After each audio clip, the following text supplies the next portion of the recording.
right, John?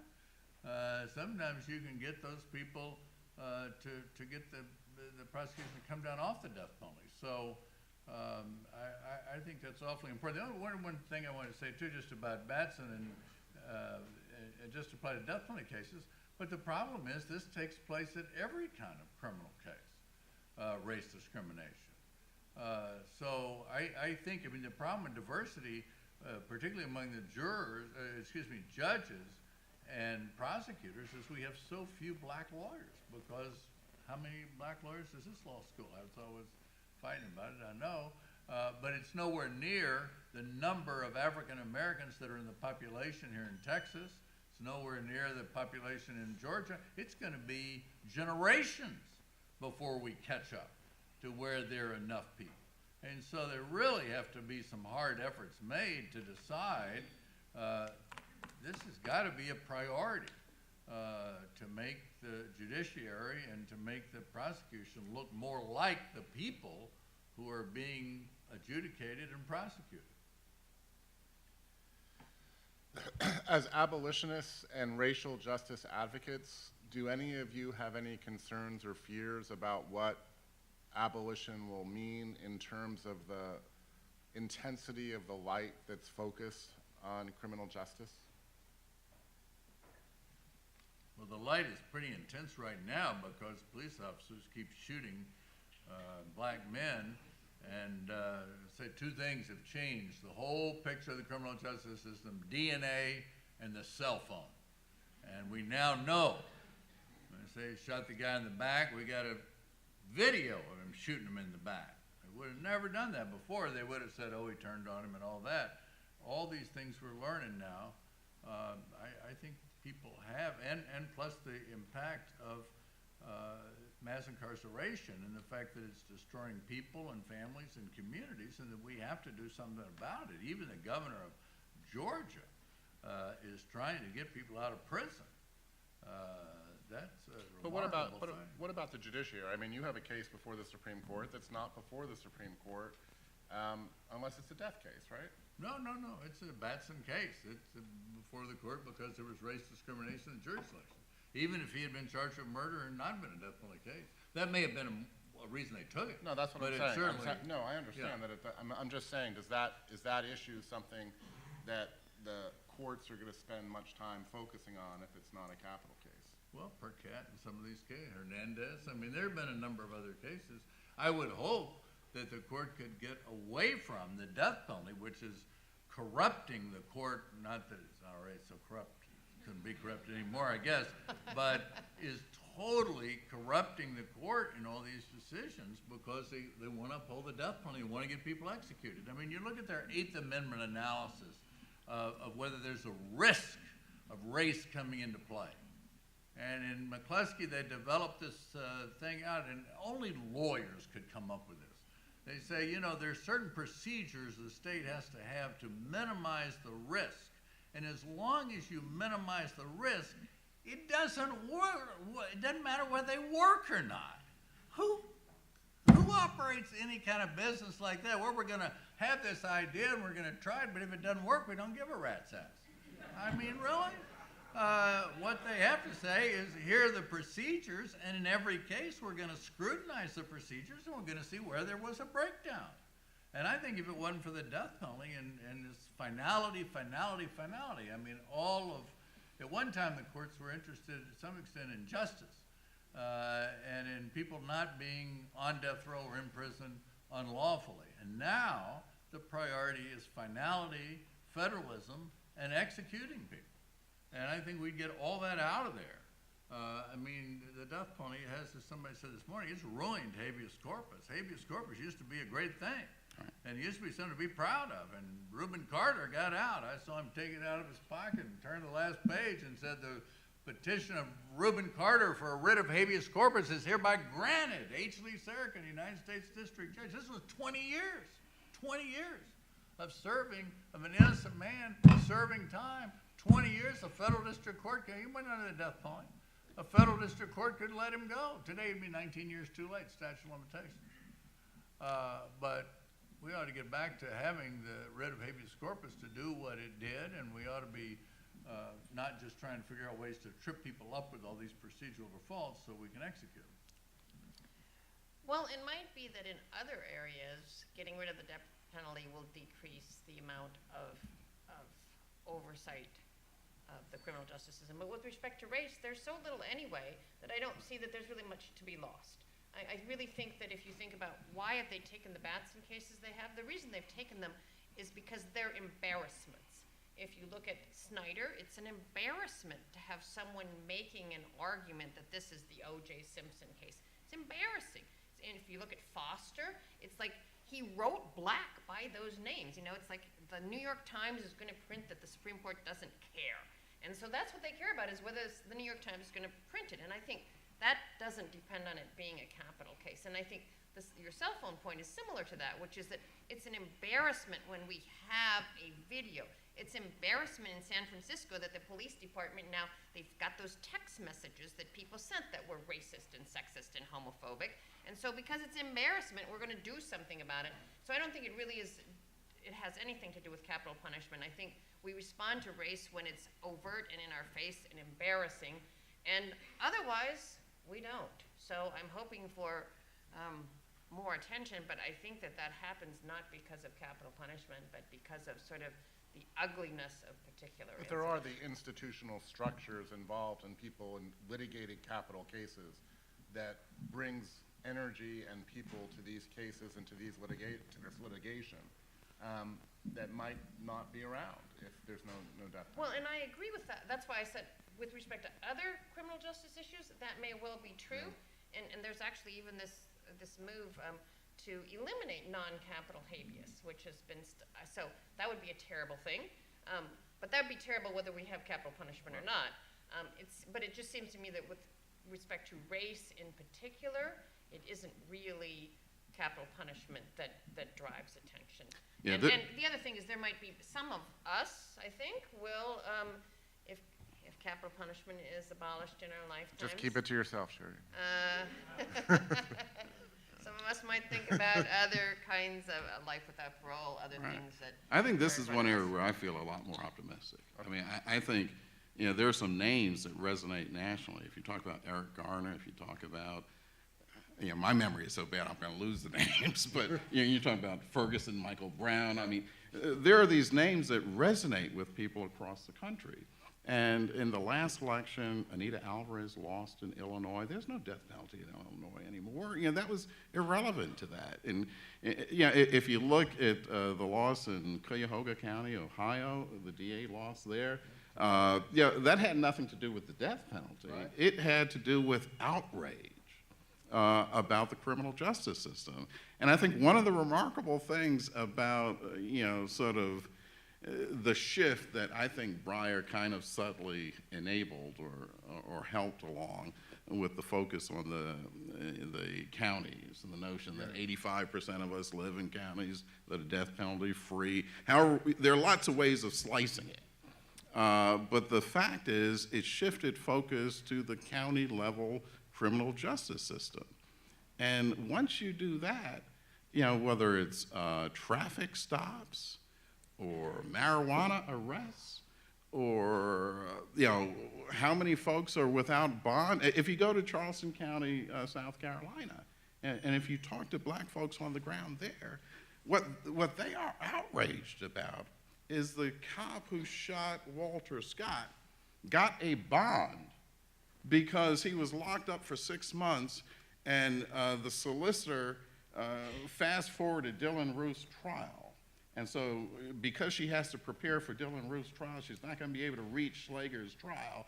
Well, we can't keep him locked up for a year. So he gets a bond.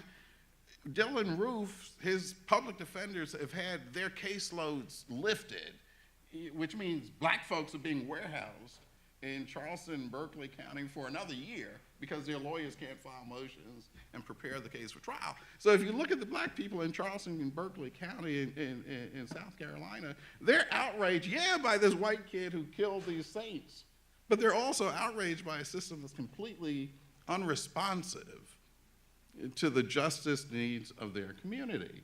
And, you know, I take real power in Caddo parishes turning out the district attorney there. You look at California and what's bubbling up with Orange County. You look at the potential changes in Harris.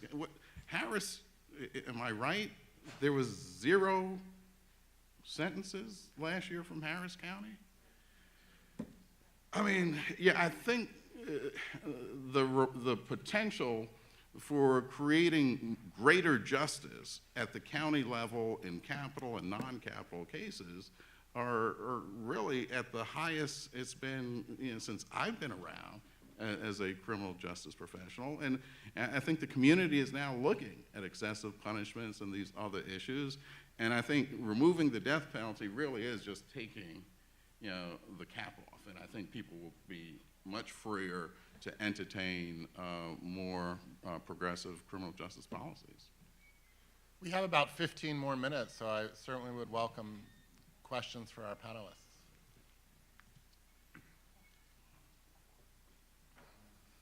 Yeah, in the back.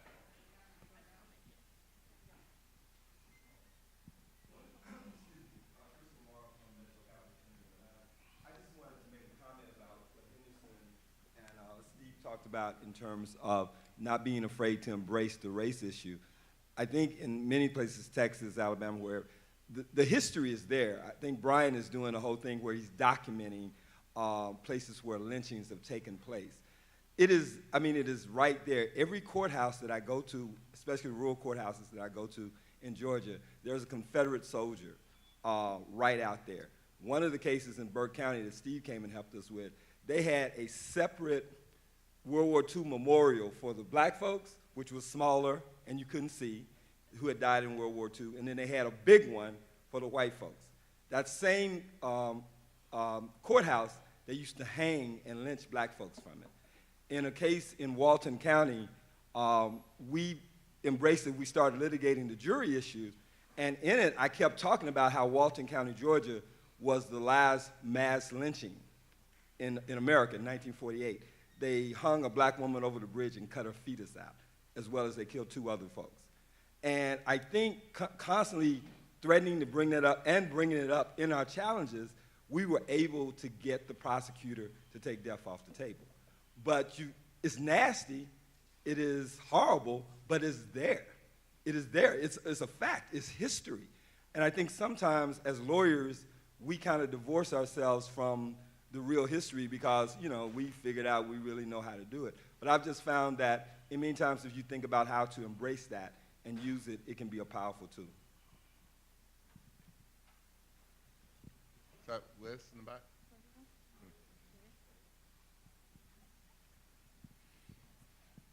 I spoke about this yesterday kind of briefly on the panel, which is the issue of challenging death qualification.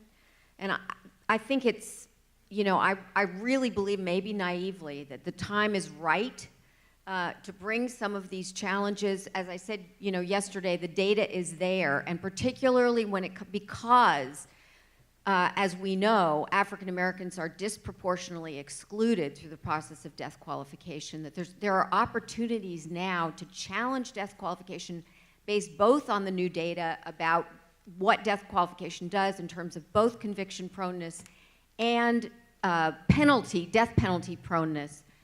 And it is all about race. And it is all about who is ultimately excluded through the combination of death qualification and peremptory strikes. And I don't know if you all have any particular thoughts about it. And I think it goes to what a number of people have said, which is that it isn't necessarily going to be ultimately successful. It has to be done in the trial court. It has to be done with the right kind of evidentiary support. But it creates an opportunity to change the dynamic of a trial, to change the procedures in a trial, even if it is not ultimately successful.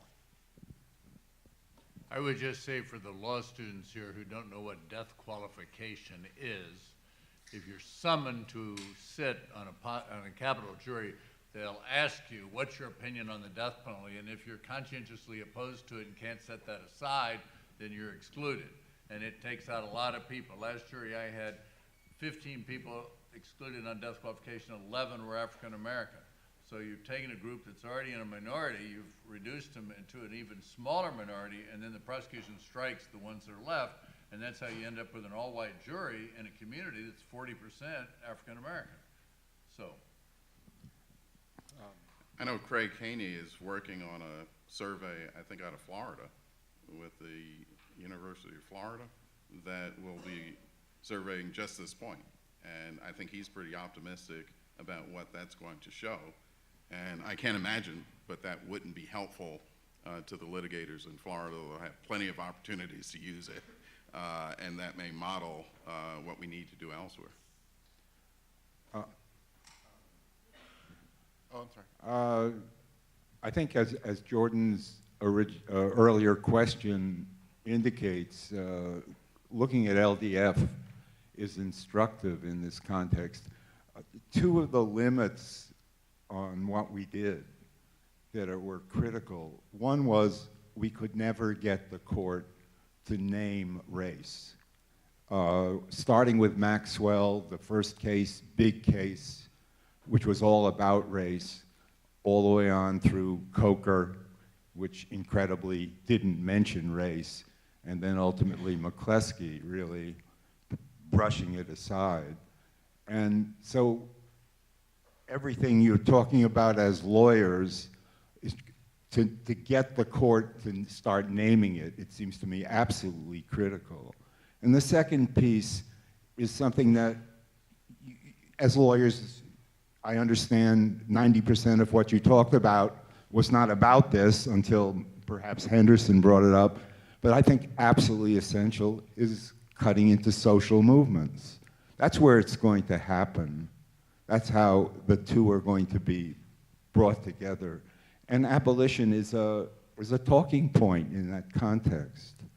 So those were the things we did not accomplish, and I think led to the ultimate cap on Furman's legs, if that's not a terribly mixed metaphor.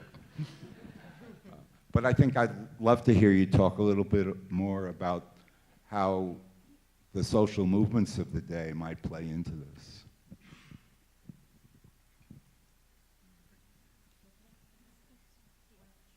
Just in quick response to that question, I believe that the Movement for Black Lives is going to issue policy statements early in the summer, and they will include a position against the death penalty, finally.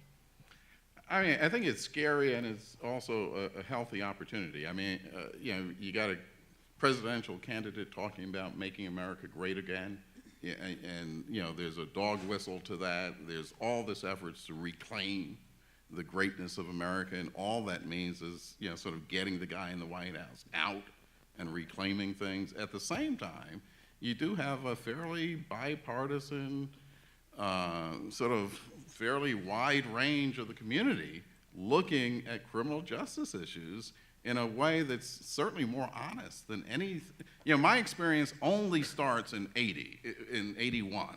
So I sort of grew up with the war on poverty, the war on drugs, mass incarceration, all of that. That's what I grew up with. And so just to have the conversation, grew up as a professional to have the conversations that we've had for the last 2 years is incredibly uplifting to me. To have had for 5 years or however long the new Jim Crow is, to have that in the debate has been incredibly uplifting to me. So I do think we're sort of seeing two forces about ready to collide, but it seems like we've got the stronger hand. I mean, we are linked both with younger folks who are concerned about equality on different levels, and the conflict with an excessive punishment scheme that seems directed towards folks of color. So I think we've got the stronger hand culturally, with demographics, and that what we saw in North Carolina last week with the rapid special session and the bill signed within 12 hours by the governor. I mean, I think that's sort of like the last gasp of these folks who are trying to hold on to a fairly oppressive reign of terror that they've got because they control the levers of power in state government. And you got similar movements in other states. But, you know, my sense is that's not going to survive.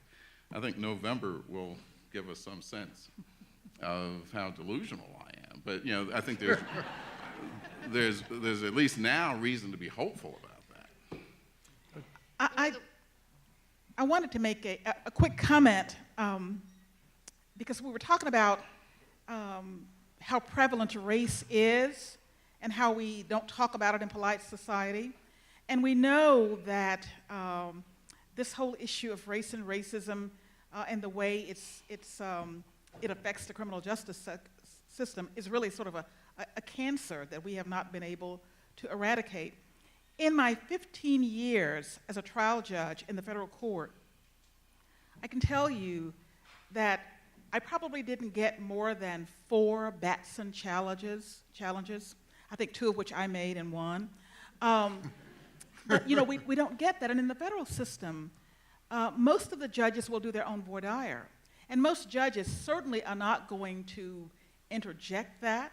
And so we go through this process of pretending not to see what we see and not to know what we know. And if no one raises that issue, the record is going to be devoid of that. And so when the record comes up to the appellate courts, those who understand what's going on have nothing really to anchor the discussion.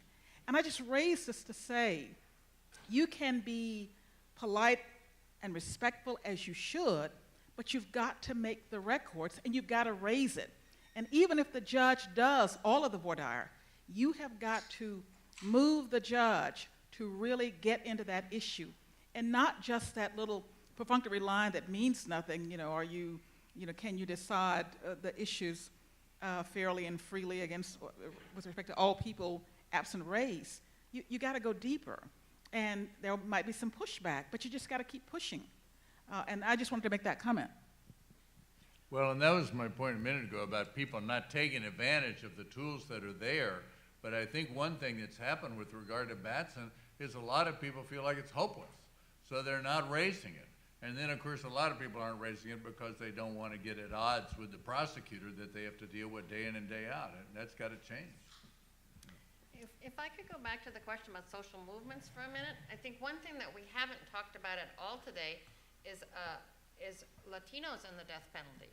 And I think, you know, we've seen in national politics a huge shift this election where we see the rise of the influence of Latino voters. And if we look at the whole history of litigation of race discrimination and the death penalty, it's been a black-white question, but really, if you start looking at the cases, there's a lot of discrimination against Latinos too, and some of it is actually today more blatant than is discrimination against African Americans. So I think there's a real potential there. I mean, obviously that ought to be corrected, but there's also a potential to involve Latinos in the abolitionist movement, because there's a lot of discrimination there too. And I think there's the reluctance that hasn't been true with LDF. LDF really embraced death penalty litigation. That's not been as true in the Latino advocacy community, but I think it's something that we need to push because it is their community members, and I think for them too, if you can't eradicate discrimination there, it's not as though you're going to find that you've eradicated it in the rest of the society. We'll take one more question. So I'm a current LDF lawyer, and so I can't speak to what LDF did decades ago, but I can say now, though, that, you know, although abolition is definitely still a priority for our organization, we're obviously concerned about racial justice overall and the overall criminal justice system. And we've had a lot of conversations internally about this kind of moment in history where there's spotlight on the racial bias in the criminal justice system, and the fact that not only is it giving public attention, but that there's really been a groundswell of a movement that's grassroots and also Black-led. So it's a movement that's led by the Black community and also involving an incredible amount of young people. And so one thing that, you know, we have talked a lot about, and I think that as a community, the abolitionist community, we talk about is how to capitalize on that momentum and that movement into the abolitionist movement as well, which is not necessarily characteristic of that being Black-led, for example, and highlighting the problems with racial justice within that, because there's obviously parallels when we talk about the racial the racial biases throughout the criminal justice system, whether it's discretion with police officers, prosecutors, within the judicial system. There's clear connections between what the Black Lives Matter movement is doing and all the things that we've been arguing in terms of abolition. And so I think that's a challenge that we have as a community, to make that connection and to utilize all of this energy and potential with the young people that's been so active in recent days. And I think that this is a moment in history where we need to take advantage of that. And one thing that has to be factored into that is when you look at Liebman's study and so forth, where is the death penalty being imposed? It's only a handful of jurisdictions, but it's places where nobody wants to live. And people have to go to Dothan, Alabama, and Jacksonville, Florida, and several counties here in Texas, and because that's the communities that are, those are the only communities that are sentencing anybody to death anymore. And that's what Tip O'Neill said, all politics are local. And once you can convince that local DA not to seek the death penalty anymore, that's the end of the death penalty in that locality. Please join me in thanking these panelists.